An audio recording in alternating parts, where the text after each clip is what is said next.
At 11:42 on a Thursday night, 16 days before my wedding, the tablet on our kitchen counter lit up. I was standing at the sink, rinsing 2 wine glasses Elena and I had used during dinner. She had left an hour earlier, saying her sister needed help with a bridesmaid emergency. I almost ignored the notification. Then I saw the name at the top of the screen. Mason. My business partner. My oldest friend. My best man. The message read, "I told the hotel to keep the reservation under your old last name. Daniel still thinks you're with your sister." Before I could process it, another message appeared. "After he signs the partnership amendment, we won't have to hide much longer." I stood frozen with one hand beneath the running water. The glass slipped from my fingers, struck the metal sink, and cracked along the rim. I did not feel the cut on my thumb until blood began dripping into the water. I stared at the tablet, waiting for the words to rearrange themselves into something innocent. Maybe they were discussing a surprise. Maybe Mason had sent the message to the wrong person. Maybe old last name referred to a client. Then the screen lit up again. Room 814. Same place as last month. I miss you. Below the message was a red heart. I turned off the faucet. The house became completely silent. Our house sat on a quiet street outside Pittsburgh, the kind lined with old maples and brick homes built when people expected marriages and foundations to last forever. Elena had spent the previous year turning that house into what she called our beginning. She had chosen pale curtains for the dining room, planted white roses beneath the front windows, and hung framed wedding photographs that had not yet been taken. There were invitation samples on the table. Guest lists covered the refrigerator. Her wedding dress was hanging in the upstairs closet inside a garment bag I had been forbidden to open. 16 days later, 212 people were supposed to watch Elena Ward become Elena Mercer. At 11:42 that night, I discovered she had apparently been practicing for another name. Mrs. Mason Cole. I am Daniel Mercer. I was 39 years old and had spent most of my adult life believing that difficult problems could be solved if you remained calm long enough to understand the structure beneath them. That belief came from my work. I was a structural engineer and the founder of Mercer Restoration Group, a company specializing in old commercial buildings, damaged bridges, and historic properties that other firms considered too complicated to save. When a wall cracked, you did not cover it with paint. You examined the load. You found where the pressure had shifted. You determined whether the damage was isolated or whether the entire building was preparing to fail. Standing in my kitchen, I realized I had spent years applying that wisdom to concrete and steel while refusing to apply it to my own life. I dried my hand, wrapped my thumb in a dish towel, and picked up the tablet. Elena had connected it to her messaging account months earlier because she used it for wedding planning. She often left it on the kitchen counter so we could both review seating charts, menu choices, and vendor contracts. She must have forgotten that her private messages could appear there too. I entered no password. I searched through nothing hidden. The conversation was already open on the screen. I wish I could say I stopped reading. I did not. The first message visible beneath the recent ones had been sent 3 months earlier. Elena had written, "He wants you beside him at the altar. Sometimes I almost feel guilty." Mason had replied, "Almost? Only when he looks at me like I'm the best thing that ever happened to him. You're the best thing that ever happened to me." Then Elena had sent a photograph. I did not open it. I did not need to. I scrolled farther. They were hotel reservations. Lunches they had described to me as client meetings. Evenings when Elena claimed to be testing wedding menus or attending planning appointments. One message mentioned the weekend I had traveled to Cleveland to inspect a damaged courthouse. "His flight just left," Elena wrote. Mason replied, "I'll be there in 20 minutes." I sat down at the kitchen table. My legs no longer felt trustworthy. The affair had not begun during some recent moment of doubt. It had existed through our engagement photographs, the venue deposit, the dress fittings, and every conversation in which Elena asked whether I was excited to spend the rest of my life with her. Then I found the messages about the company. Those frightened me more than the hotel rooms. Mason had written, "Has he agreed to sign before the honeymoon?" Elena replied, "He said he'll review it this weekend." I told him the amendment would let him step away from work after we start a family.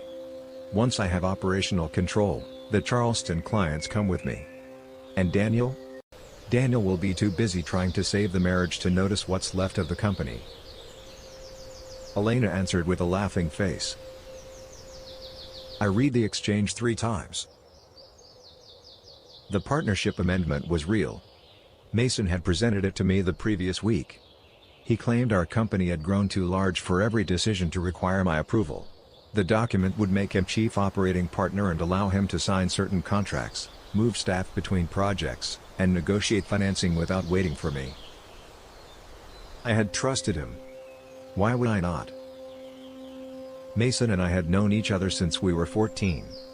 We met during our first year at Allegheny Technical Academy when he borrowed a mechanical pencil and never returned it.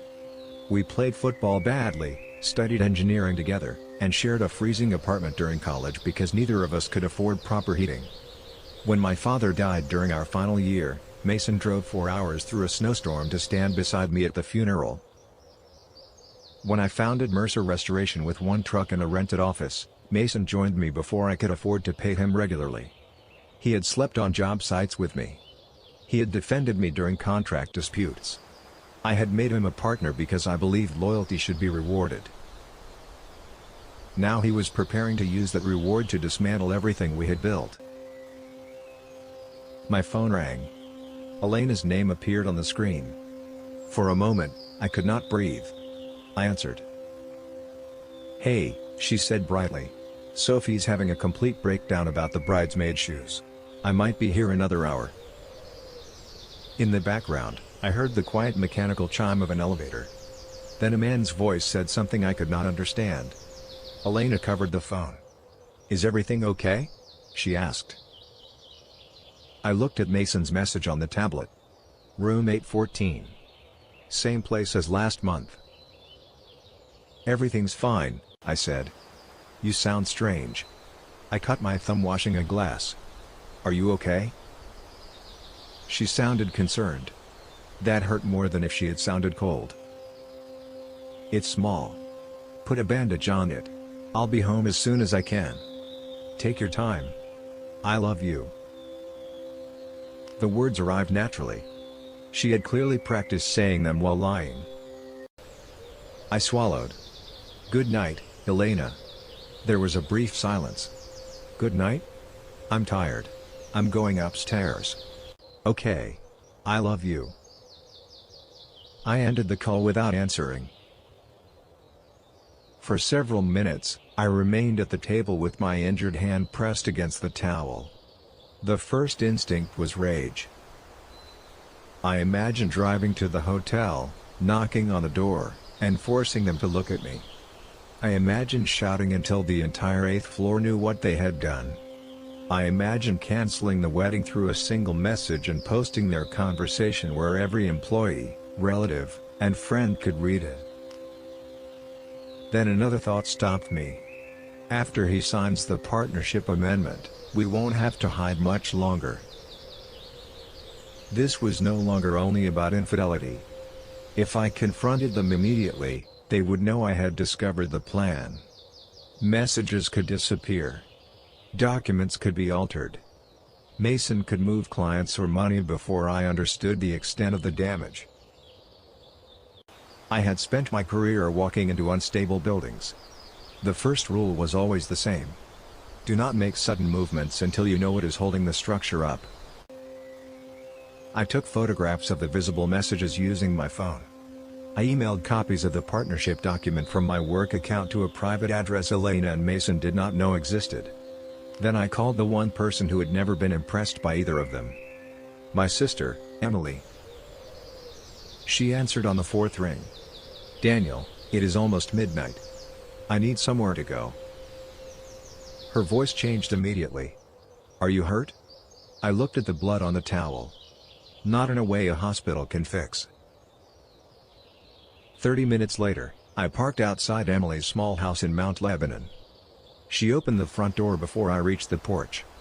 Emily was 3 years younger than me and had inherited our mother's ability to recognize trouble before it introduced itself. She wore pajama pants, an old university sweatshirt, and no expression at all. That was how she looked when she was frightened. Where is Elena? She asked. At a hotel with Mason. Emily closed her eyes. Not in surprise. In confirmation. You suspected this? I suspected something. I did not know it was Mason. Why didn't you tell me? Because every time I questioned Elena, you defended her. That was true. Emily stepped aside and let me in.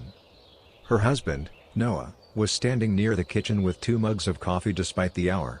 He looked at my face and did not ask unnecessary questions. Sit down, he said.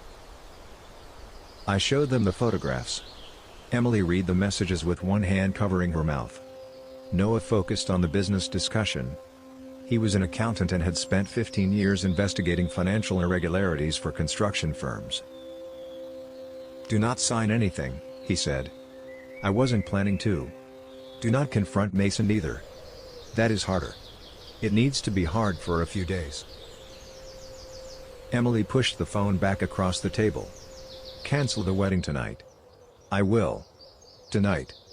If I cancel it now, Elena calls Mason. Mason realizes I know everything. If they have moved money or clients, they'll cover it. Emily stared at me. You are still thinking like his business partner. I am thinking like the person responsible for 83 employees. That silenced the room. Mercer Restoration was not merely mine. 83 families relied on it. Some employees had been with me for more than a decade.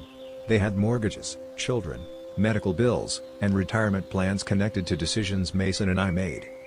If he was preparing to steal clients or weaken the company, my humiliation could wait. Noah nodded slowly. Tomorrow morning, call your attorney and your outside auditor.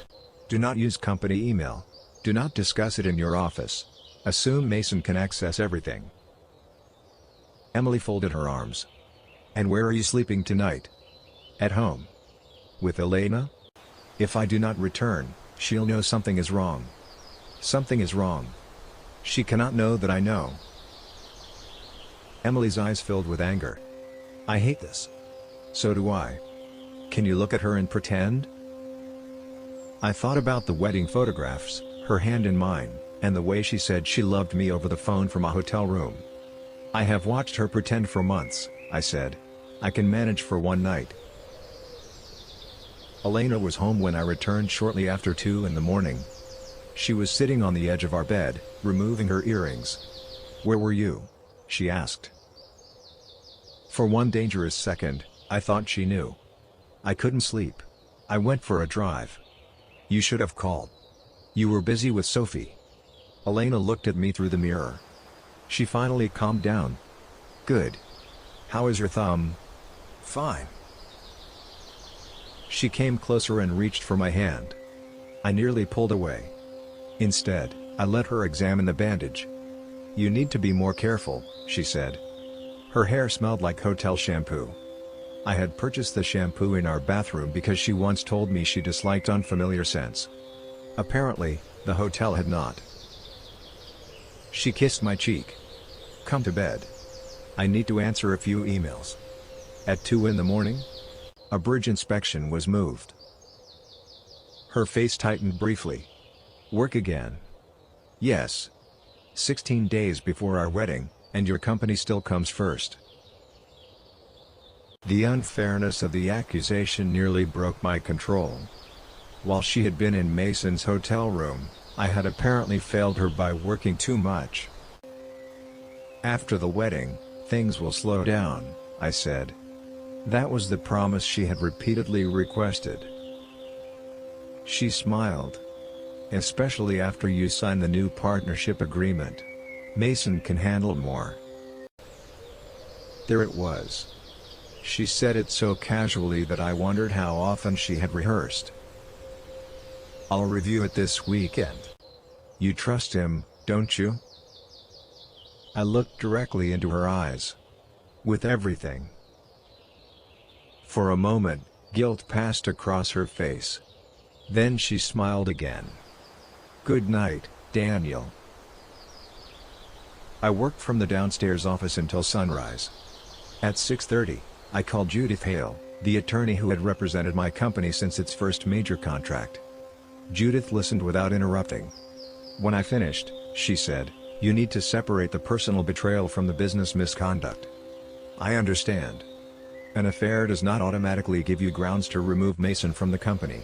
Misuse of company money, theft of clients, disclosure of confidential information, or violation of fiduciary duties would. His messages suggest at least two of those. Messages suggest. Evidence proves. She arranged a private meeting at Noah's office that afternoon. By 9, I was walking into Mercer Restoration as though nothing had happened. Mason was already in the conference room. He wore a navy jacket, polished shoes, and the silver watch I had given him when the company reached $10 million in annual revenue. He smiled when he saw me. There he is. The almost married man. He embraced me.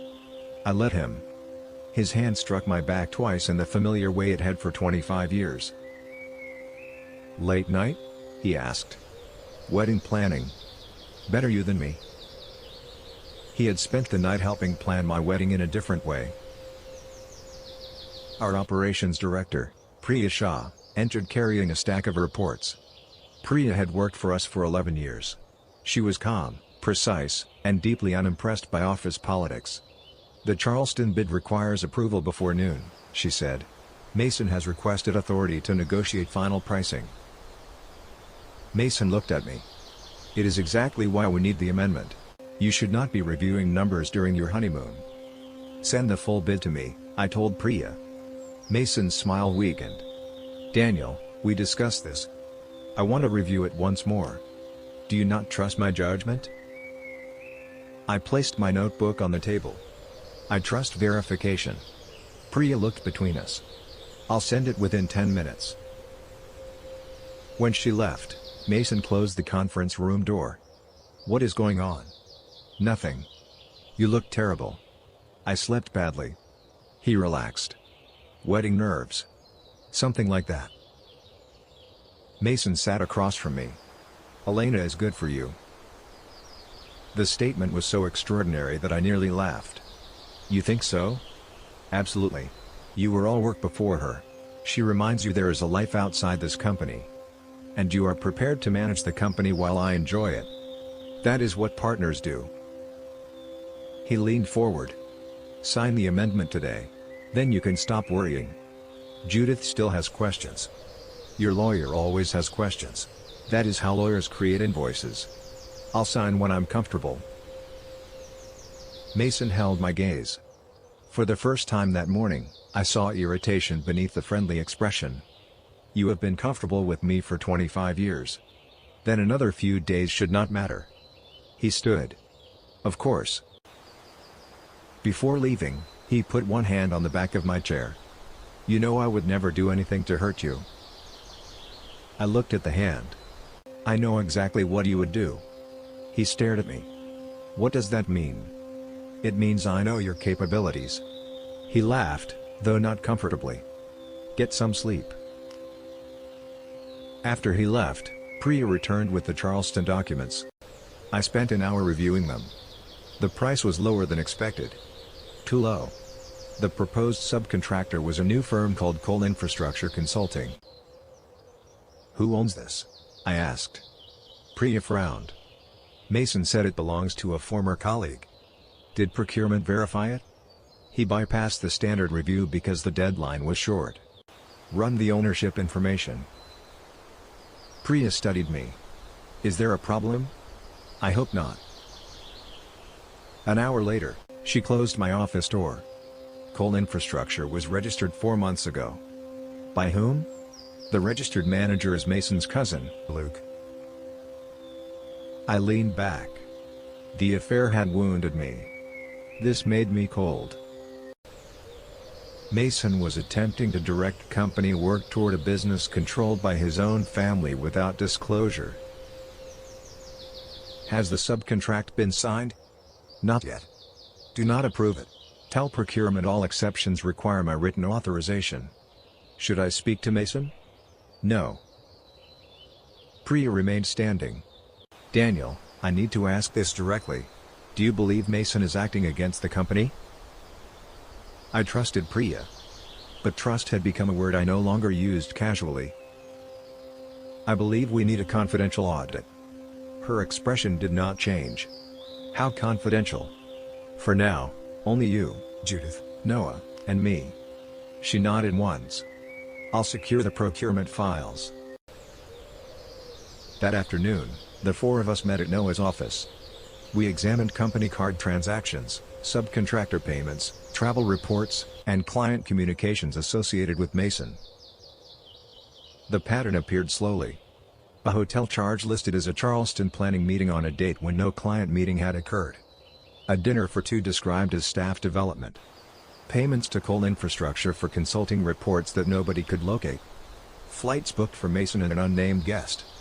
The unnamed guest's rewards number belonged to Elena. Noah removed his glasses. He has been using company funds to support the affair. Judith remained cautious. We need complete records and an independent forensic review. Do not accuse him until we know the scope. Priya slid another page across the table. There is more. 3 longtime clients had recently requested copies of contract termination provisions. All 3 had communicated directly with Mason. One email referred to a new regional firm that would be more flexible after the transition. The message did not name the firm. We had a reasonable guess. Coal Infrastructure Consulting. Judith closed the folder. This is potentially a serious breach of duty. Can we remove him? I asked. Not tonight. Your operating agreement requires an emergency board vote supported by documented evidence. We prepare properly, or he claims you acted because of the affair and attacks every decision. How long? A week, possibly less. My wedding was 16 days away. I had to live beside Elena and work beside Mason while we collected proof that both of them were helping dismantle my life. I had never understood how exhausting restraint could be. Elena behaved perfectly over the next several days. She prepared breakfast, discussed wedding favors, and asked whether I preferred silver or black lettering on the reception menus. At night, she rested her head against my shoulder while scrolling through photographs of honeymoon resorts. I began noticing how carefully she studied my expressions. Every question had a second purpose. Was I suspicious? Had I spoken to Judith? Would I sign the amendment? Mason says you're delaying the partnership papers, she said on Saturday morning. We were sitting at the dining table surrounded by seating charts. Mason discusses company documents with you? She did not flinch. Only because he knows I want you to relax after the wedding. I didn't realize the two of you spoke about business. He is your best friend. Of course we speak. She reached across the table and touched my wrist. Daniel, you look exhausted. Once we are married, I want us to start living for ourselves. What does that look like? Travel. A family. Maybe you step away from daily operations. And Mason controls the company? Temporarily. What if he does not give the control back? Elena laughed. That is ridiculous. He loves you like a brother. Brothers betray each other every day. Her hand moved away. Where is this coming from? A damaged foundation can look stable until the wrong load is added. You're talking about buildings again. Buildings are honest. They crack when something is wrong. She stared at me. Are you having doubts about us? I could have ended it there. The question hung between us like an unlocked door. I looked at the woman I had planned to marry. I remembered meeting her 3 years earlier at a fundraising dinner for the Pittsburgh Children's Museum. Elena was coordinating the event. A lighting system failed 30 minutes before the guests arrived, and she climbed a ladder in formal shoes to help repair it. I admired that she did not stand back and blame someone else. Later, she found me near the dessert table and asked why structural engineers always looked as though they were calculating whether the ceiling would collapse. I told her I was calculating whether the chocolate cake would. She laughed. For months, our relationship felt effortless. Elena was warm, ambitious, and attentive. She remembered the anniversary of my father's death. She brought Emily soup when she was ill. She listened when I spoke about buildings nobody else cared to understand. I proposed 18 months later on the roof of the first historic building Mercer Restoration had saved. She cried before I finished asking. I had believed those tears. Perhaps some of them were real. That was what made betrayal complicated. People preferred stories in which every good memory became false once the ending was known. Real life was crueler. Some moments had probably been sincere. They simply had not been strong enough to prevent what followed. Elena was still waiting for an answer. I am thinking about the future, I said. She smiled with relief. Our future? Everyone's. She returned to the seating chart. Mason should sit beside Sophie during the rehearsal dinner. They get along well. The absurdity nearly made me choke. My fiancée was arranging my best man beside her sister while secretly sleeping with him. I wondered whether Sophie knew. Emily believed she did not. Sophie is disorganized, she told me when I raised the question privately. She is not capable of hiding an affair for months. She cannot even hide birthday gifts. Elena's parents were another question. Richard and Marlene Ward lived in Erie, Pennsylvania. They were kind, ordinary people who treated me with more affection than their daughter appeared capable of understanding. Richard had asked me, during our engagement dinner, to protect Elena's heart. I wondered what he would say when he learned she had been using mine. By Monday, the forensic auditors had documented more than $40,000 in questionable company expenses. Hotels, travel, consulting fees, meals, payments to Mason's cousin's company. They also found that Mason had copied confidential pricing information and sent it to a private email account. The files included client contact lists and project forecasts. Judith finally had enough to call an emergency meeting of the company's advisory board. We scheduled it for the following Friday morning, 1 week before the wedding. Until then, Mason remained unaware. At least, that was what we believed. On Tuesday evening, I came home and found him standing in my kitchen with Elena. They were several feet apart. Nothing about their positions was improper. But their silence when I entered was too complete. Mason held a bottle of wine. Surprise, he said. I thought the groom deserved a break. Elena smiled. We're having dinner together. For one moment, I wondered whether they intended to confess. Then Mason removed the partnership amendment from his briefcase. And we can finally take care of this. I set my keys on the counter. During dinner? It requires 2 signatures, not a religious ceremony. Elena laughed too loudly. Mason brought your favorite wine. My favorite wine costs more than this. Mason looked at the label. You used to drink anything with a cork. I used to trust anyone who called himself my friend. The room changed. Elena's smile disappeared. Mason placed the bottle on the counter. Is something wrong? Should there be? You have been acting strangely all week. I'm getting married. That usually makes people happy. Does it? Elena stepped between us. Everyone is tired. Let's sit down.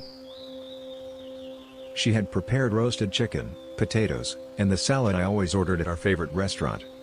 The table looked like a scene from a family advertisement. The man who had helped build my company sat on one side. The woman I had planned to marry sat on the other. Both of them smiled while asking me to sign away control. Mason opened the amendment after dinner.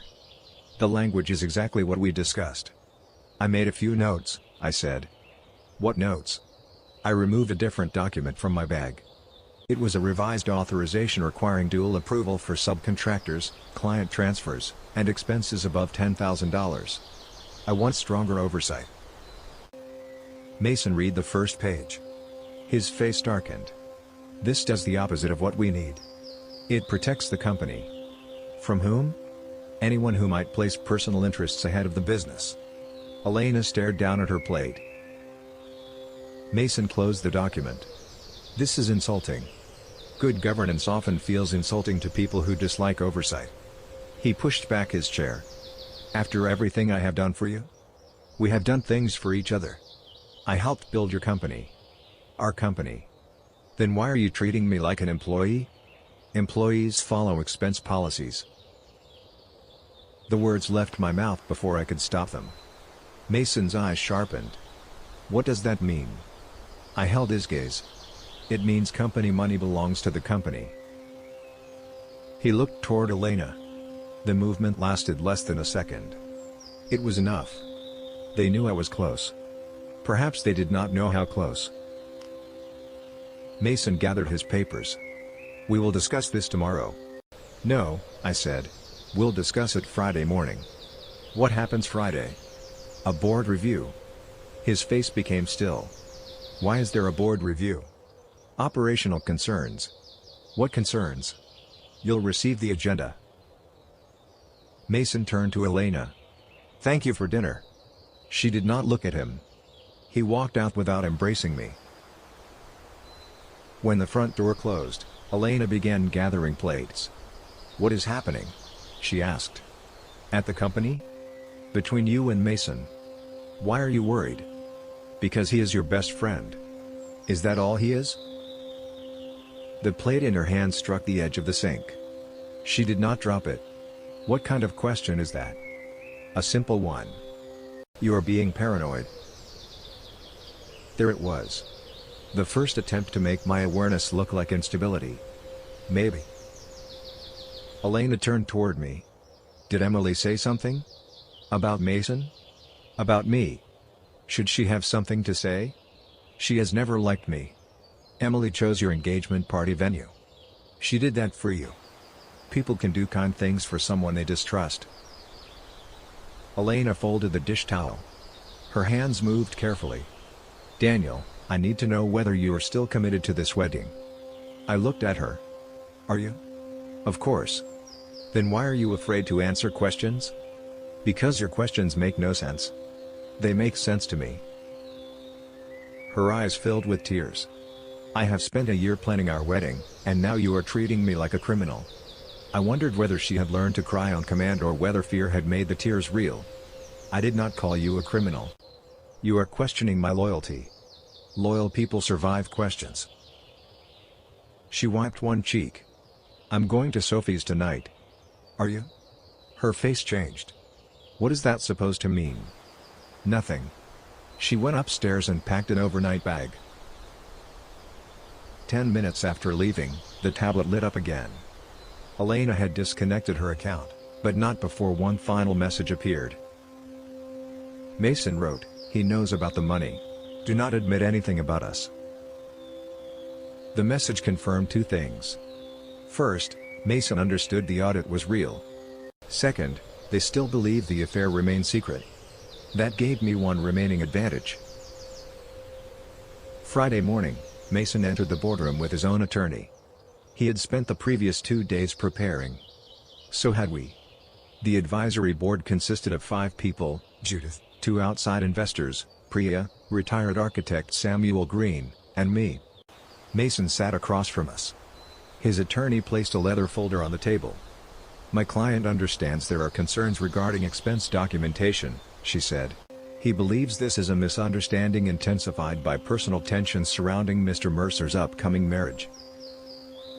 Judith spoke calmly. The marriage has no relevance to this review. Mason looked at me. Daniel, can we speak alone? No. We have known each other most of our lives. That did not stop us from reaching this table. The forensic accountant presented the findings. $43,860 in improperly documented expenses. Undisclosed payments to a firm managed by Mason's cousin. Confidential records transferred to a personal account. Client communications suggesting future movement to a competing business. Mason listened without expression. When the accountant finished, his lawyer spoke. Mr. Cole disputes the characterization of these expenses. Many were legitimate business development costs. Judith displayed the hotel dates. Please identify the clients present during these stays. Mason looked at the page. I would need to review my calendar. We have reviewed it. No client meetings were recorded. His attorney intervened. A missing calendar entry does not establish misconduct. No, Judith said. But reimbursement records for a second guest help establish personal use. Mason's eyes moved toward me. I gave him nothing. The accountant continued with the subcontractor payments. Mason finally became angry. Luke's company provided legitimate analysis. Where are the reports? Priya asked. I do not personally archive every document. Our document system does. Then someone deleted them. The audit log shows no reports were uploaded. Mason turned toward me. You planned this. I responded to it. You have been waiting for an excuse to force me out. Why would I do that 1 week before asking you to stand beside me at my wedding? He stared at me. The room became quiet. For a moment, I wondered whether he understood. Then he looked away. Judith presented the emergency resolution. Mason would be suspended immediately from all operations, financial access, client communication, and company systems while the investigation continued. His signing authority would be revoked. He would surrender his company devices before leaving. The board voted 4 in favor. Mason was not permitted to vote on his own suspension. I abstained because Judith believed it would strengthen the independence of the decision. Mason stood. You are destroying 25 years over paperwork. No, I said. The paperwork only shows what you did with those years. His attorney touched his arm. We should leave. Mason did not move. Does Elena know you are doing this? Everyone at the table looked at him. Judith's expression did not change, but I saw her register the question. Why would my fiancée need to know about your company suspension? I asked. Mason realized his mistake. Because the wedding is next week. She will understand how unstable you have become. Leave Elena out of this. You should ask her what she thinks. I stood. I already know what she thinks. Mason's face lost color. That was the moment he understood. Not everything. But enough. He stepped closer. Daniel. Give Priya your access card. We need to talk. We have nothing left to discuss privately. It was not supposed to happen this way. Samuel Green looked between us. What was not supposed to happen? Mason's lawyer pulled him toward the door. He removed the access card from his wallet and threw it onto the table. You always believed this company made you better than everyone. No, I said. I believed the people beside me were better than this. He walked out. After the door closed, nobody spoke for several seconds. Priya finally asked, Is there something else we should know? Yes. I told them about Elena. I did not show private photographs. I showed only the messages relating to the company and Mason's admission moments earlier. Samuel leaned back in his chair. Your best man? Yes. One of the investors quietly said a word unsuitable for a board meeting. Priya looked more saddened than surprised. I am sorry, Daniel. Thank you. What happens to the wedding? There will not be one. Saying it aloud felt different. Until that moment, the cancellation had existed as an inevitable decision somewhere ahead of me. Now it was real. 6 days before the ceremony, I no longer had a fiancée. Elena simply did not know it yet. She called before I left the office. What did you do to Mason? No greeting. No concern. Only panic. He was suspended following a board review. You cannot suspend your own partner. The board can. He says you accused him of stealing. The audit found serious misconduct. He made a few expense mistakes. How do you know the details? Silence. Then she said, He called me because he is supposed to be in our wedding. Is that the only reason he called? Stop asking strange questions. Come home tonight. I'm at Sophie's. Sophie is sitting in Emily's kitchen. The silence changed. What? Your sister came to speak with mine. Neither of them knows where you are. Elena breathed into the phone. Daniel, I can explain. I know. You know what? Room 814. She stopped breathing. At least, that was how the silence sounded. How did you? The tablet was connected to your messages. You read my private conversations? That was her first defense. Not that the messages were false. That I had seen them. Come home, I said.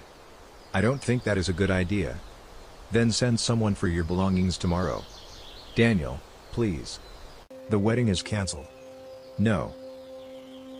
It was the first honest word she had spoken during the call. You cannot cancel everything 6 days before the ceremony. I can cancel my participation. People are traveling. My parents have paid for rooms. The venue is full. Do you understand what this will do to me? You had months to consider what it would do to me. It was a mistake. A mistake does not require recurring hotel reservations. I was confused. You were organized enough to help Mason take control of my company. That was not my idea. But you helped.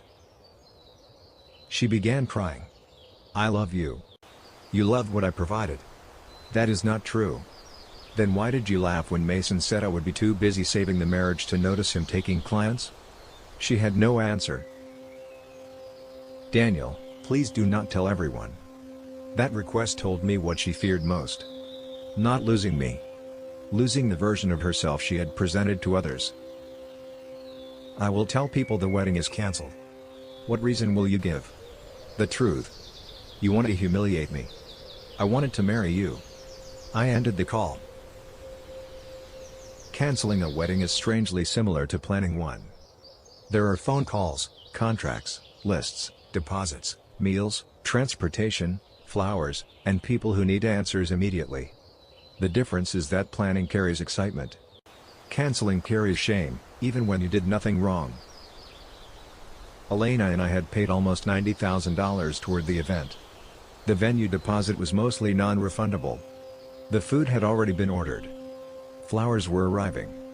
Guests had booked flights and hotel rooms. Judith advised me to send a short announcement and avoid emotional details until the business investigation was complete. Emily disagreed. If you say only that the wedding is cancelled, Elena will tell everyone you panicked. She probably will. Then say why. How much? Enough. We drafted the message together. The wedding between Daniel Mercer and Elena Ward will not take place. Daniel recently discovered a continuing relationship between Elena and a member of the wedding party. Because many guests have already traveled or made non-refundable arrangements, additional information regarding the scheduled weekend will follow. I removed Mason's name. For the moment, the company investigation remained private. Elena sent her own message less than an hour later. She claimed our relationship had been under immense pressure and that I had chosen to end the engagement after discovering an emotional connection she regretted. An emotional connection. Apparently, emotions required hotel rooms and company expense accounts. Some guests contacted me with sympathy. Others asked for details. A few advised me not to make a permanent decision based on one mistake. One of Elena's friends wrote, "Every relationship has complicated moments." I did not respond. Elena's father called that evening. Richard Ward sounded 20 years older than he had the previous week. Is it true? Yes. Who? I hesitated. Mason. Richard exhaled slowly. Your best man. And business partner. How long? At least several months. He remained silent. I am sorry, he finally said. You did not do it. She is my daughter. She is also an adult. Marlene keeps saying there must be an explanation. There are explanations. None of them changed what happened. Richard's voice broke. I asked you to protect her. I tried. I know. He invited me to meet him privately the following morning. We sat in a nearly empty coffee shop near Cranberry Township. Richard looked exhausted. He placed a small envelope on the table. Inside was a check for $20,000. "This is what Marlene and I contributed toward the wedding," he said. "Use it to cover whatever you lost." I pushed it back. "No. Daniel. You paid because you believed your daughter was marrying me. You did not finance the affair. I feel responsible. Do not." His eyes became wet. "She will not speak to me. She says I am taking your side. There should not be sides between truth and denial." Richard looked toward the window. "She was not always like this. I don't think anyone begins this way." "What will you do about the venue?" That question had occupied most of the night. Canceling completely would waste tens of thousands of dollars and punish guests who had already traveled. Then Emily suggested something unusual. "Use the food," she said. "Use the room. Just change what the weekend is for." The venue was attached to a restored railway station overlooking the river. Mercer Restoration had repaired part of the building 12 years earlier. The owner, Margaret Cho, knew me well. When I explained the cancellation, she offered to return part of the fee. Instead, I asked whether we could transform Saturday's reception into a charitable dinner benefiting the city apprenticeship program our company supported. Guests could attend if they wished. The prepared food would not be wasted. The flowers could be donated afterward to hospitals and nursing homes. Money originally intended for wedding entertainment could support training grants. Margaret agreed. Emily laughed when I told her. Only you could turn a cancelled wedding into a workforce development fundraiser. The contracts were already signed. That is the least romantic sentence anyone has ever spoken. Romance has not been especially useful this week. The revised invitation went out. While the wedding will not proceed, Daniel has chosen to honor existing arrangements by hosting a dinner supporting local skilled trades education. Guests are welcome to attend, enjoy the evening, and help transform a painful event into something constructive. Most people accepted. A few declined.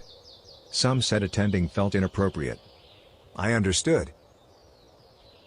Elena called as soon as she heard. "You are using our reception?" "The venue and catering were paid from my account. It was our wedding. It stopped being ours when you invited Mason into it. You're turning everyone against me. You sent your explanation. People can decide for themselves. My parents are attending your dinner. They were invited. You had no right. They are adults. What are you planning to say?" "The truth. Daniel, please. I made a terrible decision, but I do not deserve to have 200 people judging me. I am not showing private messages or photographs. Then do not mention me. The event exists because our wedding was cancelled.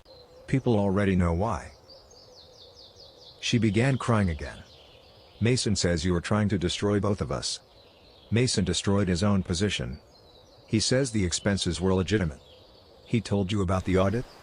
He is terrified. So he came to you. He has nobody else. There it was. Even after being exposed, she was protecting him. Then perhaps the two of you have exactly what you wanted. What does that mean? You no longer need to hide. I ended the call. The following day, Elena arrived at the house with Sophie and 2 empty suitcases. Emily was with me. I had changed the alarm codes on Judith's advice, but I allowed Elena inside to collect clothing and personal belongings. She looked around the living room as if the house had betrayed her too. Our engagement photograph still stood on the mantel. I had not found the strength to remove it. Elena picked it up. "Were you ever happy with me?" "Yes." The answer surprised her. "Then why are you acting as though none of it mattered?" "Because it mattered." She placed the photograph down. "Mason and I did not plan this." Emily made a sound of disbelief. Elena turned toward her. "You have hated me from the beginning." "No," Emily said. "I hated watching my brother apologize every time you hurt him. This is not your relationship. You made it everyone's relationship when you brought his best friend into it." Sophie stood near the staircase with tears in her eyes. She had learned about the affair only 2 days earlier. "Why didn't you tell me?" she asked Elena. "Because you would not understand. I understand that you used me as an excuse while you went to hotels. Elena looked away. Sophie continued. Daniel thought you were helping me. I thought you were at home with him. You made both of us part of the lie. I was trying to protect everyone. Emily laughed without humor. From what? Accurate information? Elena turned toward me. Can we speak privately? The door remains open. You are afraid of me now? I am careful around people who rewrite conversations. She followed me into the dining room. For several moments, neither of us spoke. Then Elena said, I did love you. Past tense? I still do. And Mason? She closed her eyes. I do not know what that is. You risked our marriage and my company for something you cannot name? It began when you were constantly traveling. I traveled before you accepted my proposal. You promised things would change. I reduced my schedule. You were still emotionally absent. Then you should have ended the engagement. I did not want to lose you. You wanted to keep me while having him. She wiped her face. Mason listened to me. He also used you to pressure me into signing company control. He said it would help you. Did you believe him? At first. And later? She did not answer. Later, you knew. He said the company was as much his as yours. Then why did he need deception to take it? Elena looked toward the hallway. He was angry that you received more credit. So were you helping him punish me? No. What were you helping him do? I don't know. That answer finally exhausted me.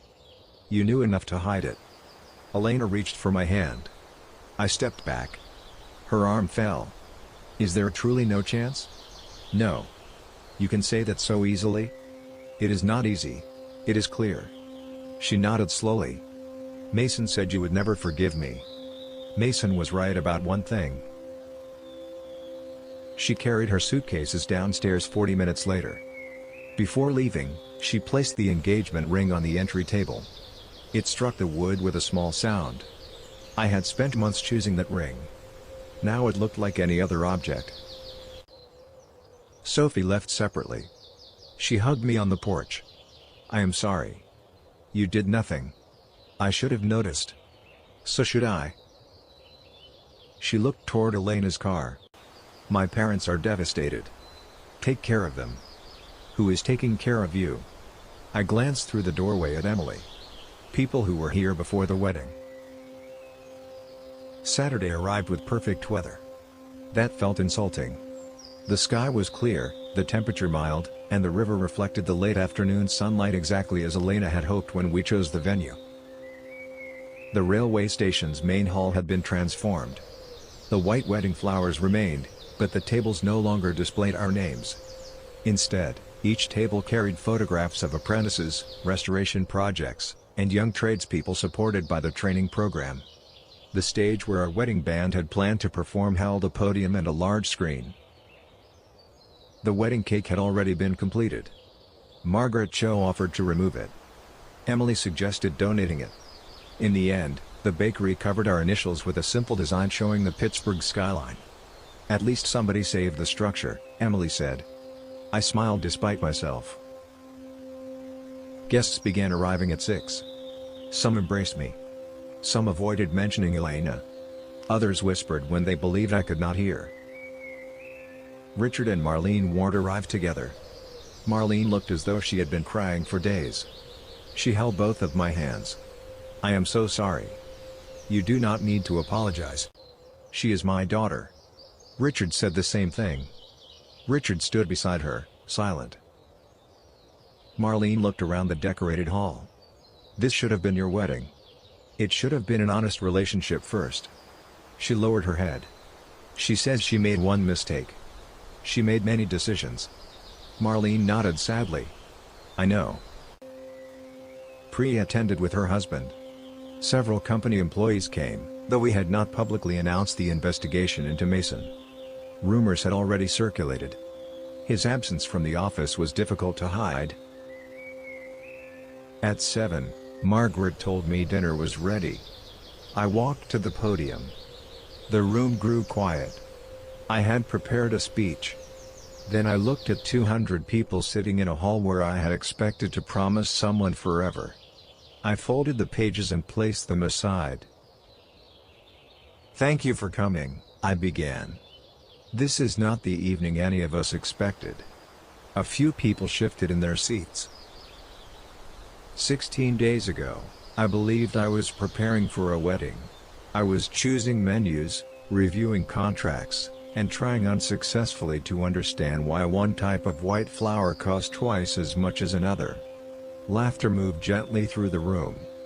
Then I learned that the person I intended to marry had been involved with someone I trusted as family. The room became still. "Many of you traveled here. Some spent money you cannot recover. The food was prepared, the flowers were delivered, and this room was already paid for. Canceling the entire evening would not undo what happened. It would only create more waste." I looked towards several apprentices seated near the front. "My company has spent years restoring damaged buildings. We often discover that a structure cannot continue serving its original purpose. That does not always mean it should be demolished. Sometimes it can become something new." I paused. "Tonight will not celebrate a marriage. It will support young people building honest futures with their own hands." Applause began near the back. Then the entire room joined. I waited for it to stop. "I will not share private photographs or repeat personal conversations. Betrayal does not require entertainment. I will say only this: when someone tells you that your boundaries are cruelty, ask whether they were comfortable while you had none." Emily wiped one eye. Richard looked down at the table. "I lost a relationship this week.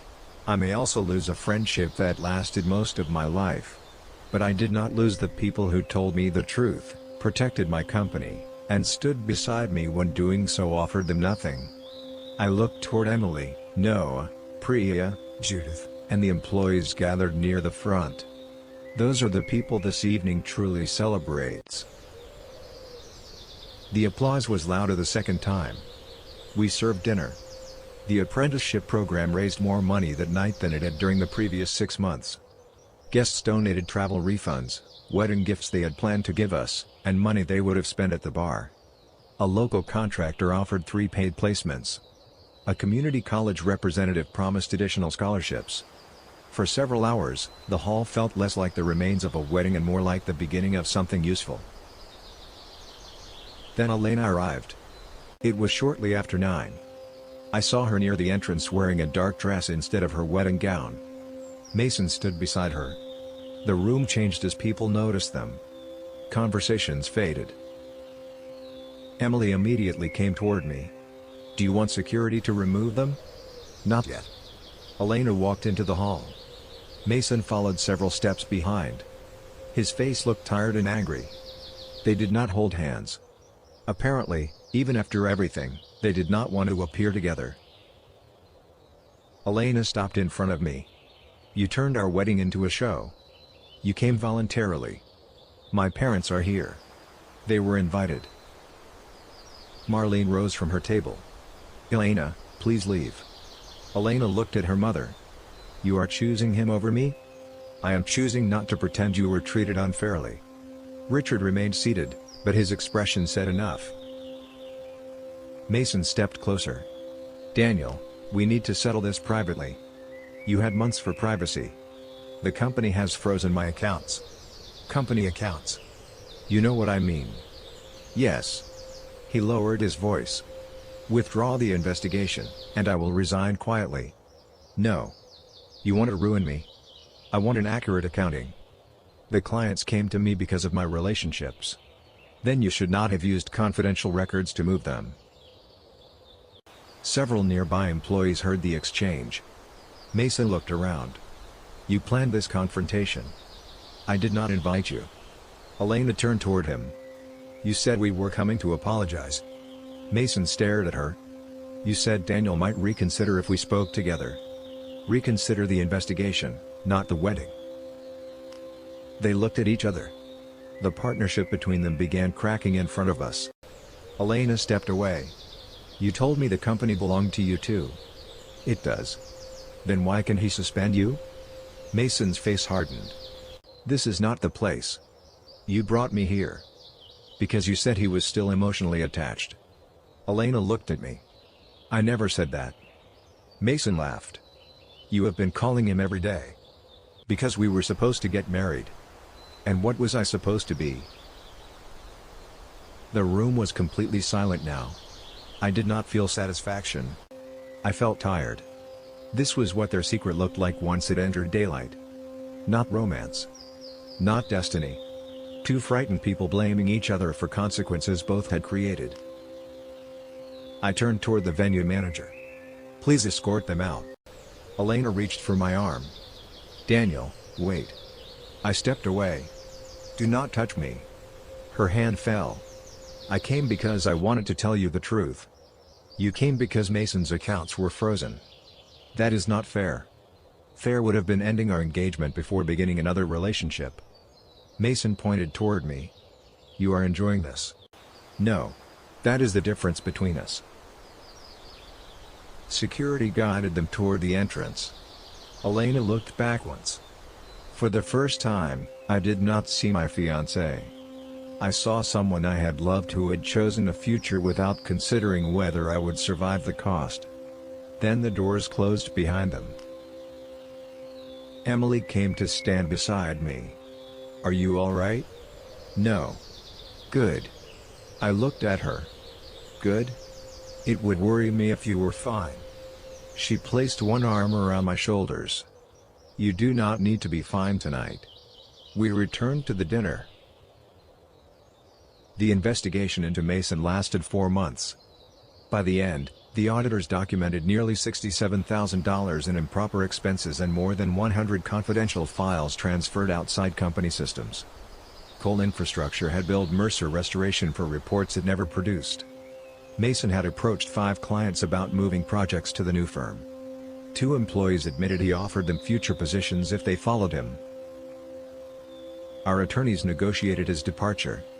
Mason surrendered his management authority, repaid disputed expenses, transferred part of his ownership interest, and agreed not to solicit company clients for a defined period. He avoided a longer court battle by accepting the settlement. At the final meeting, he sat across from me in Judith's office. We had not been alone together since the board review. His attorney and Judith left briefly to make copies.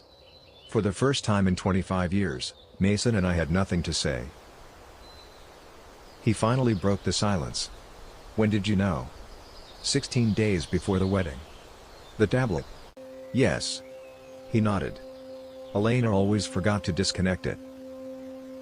The casual way he said her name made something inside me tighten. How long?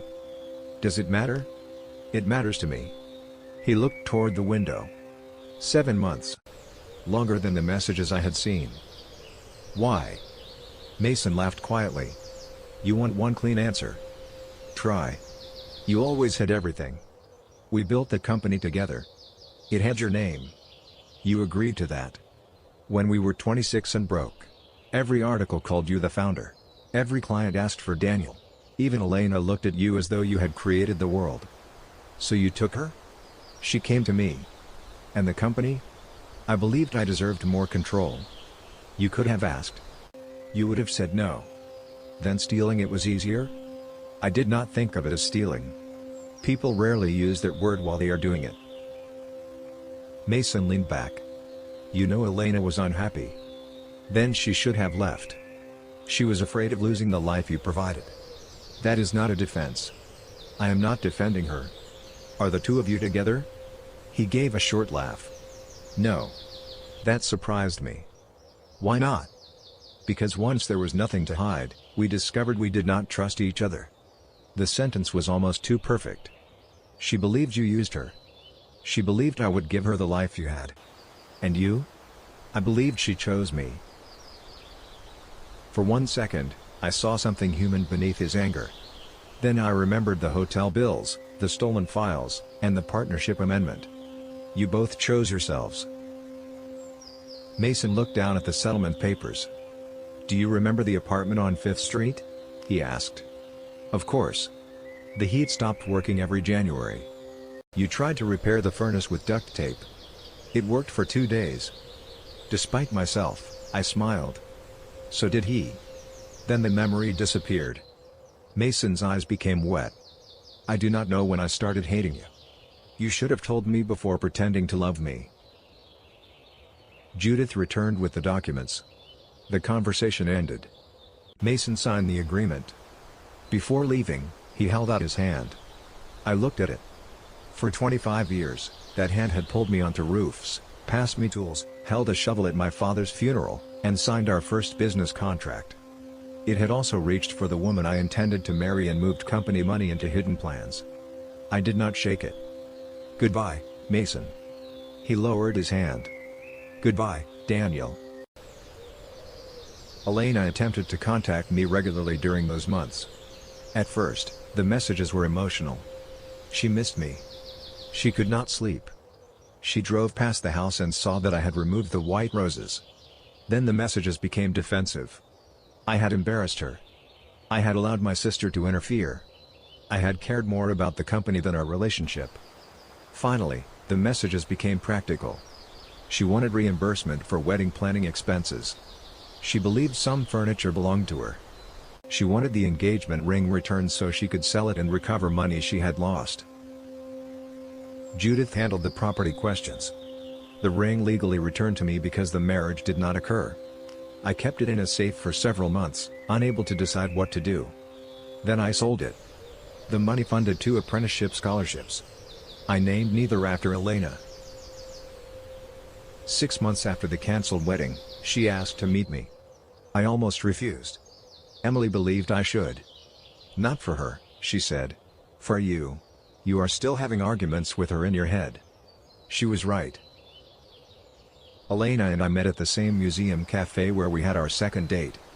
She looked different. Not dramatically. She had cut her hair shorter and wore no engagement ring, obviously. But the confidence that once filled every room had faded. We sat across from each other. Thank you for coming, she said. What do you need? I wanted to apologize without asking you to take me back. That would be a change. She accepted the comment. I started therapy. Good. My therapist says I spent years believing love meant being chosen by the most impressive person in the room. And Mason made you feel chosen? He made me feel powerful because he wanted something that belonged to you. I did not own you.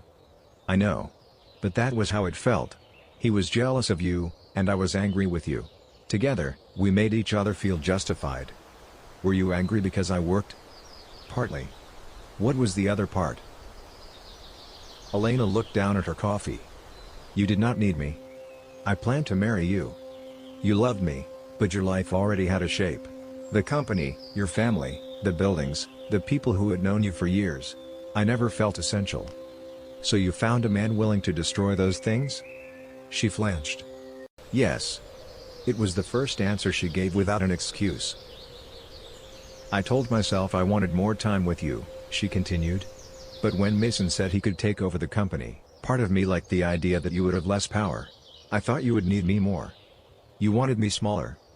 Tears filled her eyes. Yes. The honesty hurt. But it also released something. I had spent months asking what I lacked. More attention? More romance? More time at home? Perhaps those issues had existed. But the affair was not caused by a missing dinner or work trip. Elena wanted love to make her central.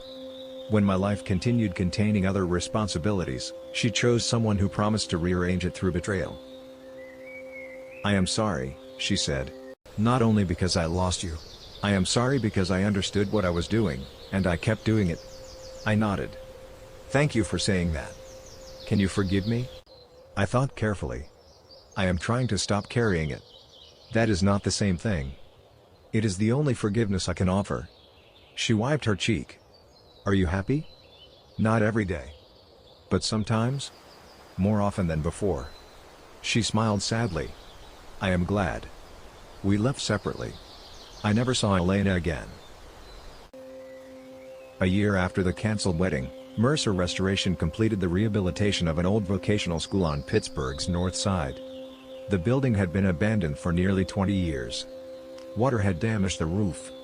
Several floors were unsafe. Most developers wanted to demolish it and build expensive apartments. Instead, the city approved our proposal to turn it into a training center for electricians, welders, carpenters, masonry workers, and restoration technicians. The money raised at the reception that was not a reception helped equip the first classrooms. On opening day, more than 300 people gathered outside. Emily stood beside me while the mayor gave a speech that was far too long. "You know," she whispered, "this is a strange wedding anniversary." "It is not an anniversary. It is exactly 1 year later. Please do not put that on a card." She smiled. Priya had become Chief Operating Officer. Unlike Mason, she did not request control through secret amendments. She earned it through years of judgment, consistency, and transparent decisions. I also created an employee ownership plan, giving longtime staff a real stake in the company. For years, I had concentrated too much authority between Mason and me because I believed friendship was a substitute for oversight. It was not. Trust should reduce fear. It should never eliminate accountability. After the ceremony, I walked through the new training center. The building still carried marks from its former life. We preserved sections of original brick, restored old wooden staircases, and left one damaged steel beam exposed behind glass. A plaque beside it explained how corrosion had weakened the structure from inside while the exterior still appeared sound. I stood there for several minutes. A young apprentice named Matteo joined me. "Mr. Mercer, why did you keep the damaged beam?" "Because people should see what failure looks like before it becomes collapse." He studied the rusted steel. "Could it have been saved?" "Not that beam. But the building was." "Yes." He smiled. "That is pretty cool." He walked away. I remained before the glass. For months after Elena and Mason betrayed me, I felt embarrassed that I had not recognized the affair sooner. I replayed dinners, conversations, work trips, and unexplained absences. I searched my memories for the exact moment I should have known. That kind of thinking creates the illusion that betrayal can always be prevented if the victim is observant enough. It cannot. Trust requires accepting that someone has the freedom to hurt you. Their decision to use that freedom is not proof that you were foolish for loving them. But once the truth appears, remaining blind becomes a choice. I had lost a wedding, a relationship, and a friendship that had shaped most of my adult life. I also gained clarity. Elena had not cheated because I lacked value. Mason had not betrayed me because I deserved punishment. They acted from resentment, insecurity, entitlement, and opportunity. Understanding that did not excuse them. It simply stopped their decisions from becoming my identity. That evening, after the opening ceremony, Emily, Noah, Priya, and several employees gathered on the roof terrace. The city lights stretched across the river. Someone opened a bottle of champagne. Emily handed me a glass. "To the wedding that never happened." "That is a terrible toast." "Fine. To the building that did." We raised our glasses. Priya looked toward the restored school. "You know this started because the catering was non-refundable." Noah laughed. "The most expensive leftovers in Pittsburgh." For the first time, the memory of that weekend did not feel like a wound. It felt like a door I had walked through. I did eventually remove Elena's photographs from the house. I did not burn them or destroy them. I placed them in a box and stored it in the attic. Those years happened. Some memories were good. Others had been constructed around lies. I did not need to decide which category contained every moment. I only needed to stop living inside them. I also removed the white roses from beneath the windows. In their place, Emily helped me plant red maples. She said roses were too much maintenance. I said that depended on the rose. She told me not to become poetic because of one failed wedding. The following spring, the trees produced their first leaves. They were small, bright, and almost transparent in the morning sun. I stood near the window drinking coffee and realized the house no longer felt like the place where Elena had deceived me. It felt like mine again. That may be the part people rarely mention about betrayal. The dramatic confrontation is not the ending. The cancelled wedding is not the ending. Neither is the apology, the legal agreement, or the moment the people who hurt you finally face consequences. The real ending arrives quietly. It comes when you wake one morning and their actions are no longer the first thing you remember. It comes when a song plays and you do not immediately return to the night everything changed. It comes when you stop checking whether they regret losing you. It comes when the future begins feeling larger than the past. I once believed loyalty meant never questioning the people closest to me. Now I believe loyalty welcomes honest questions. I once believed forgiveness required restoring access. Now I understand that you can release anger without reopening the door. I once believed losing a relationship meant losing the life I had planned. But sometimes the life you planned was built on information you did not yet have. When the truth changes, the plan must change with it. 16 days before my wedding, a tablet illuminated a dark kitchen and showed me that two people I trusted were preparing to take more than a marriage from me. They believed I would be too devastated to protect myself. They believed history guaranteed loyalty, that love guaranteed silence, and that my desire to avoid humiliation would allow them to continue. They were wrong. I did not destroy them. I stopped protecting them from the results of their own choices. There is a difference. If you have ever discovered that someone you loved had been living a second life behind your back, remember this. You do not need to compete with the person they chose. You do not need to prove that you are more loyal, more successful, more attractive, or more deserving. Their deception is evidence of their character during that moment. It is not a measurement of your worth. Protect what must be protected. Tell the truth without becoming cruel. Let consequences arrive without apologizing for them. And when the structure of your old life can no longer be saved, do not be afraid to build something different on stronger ground.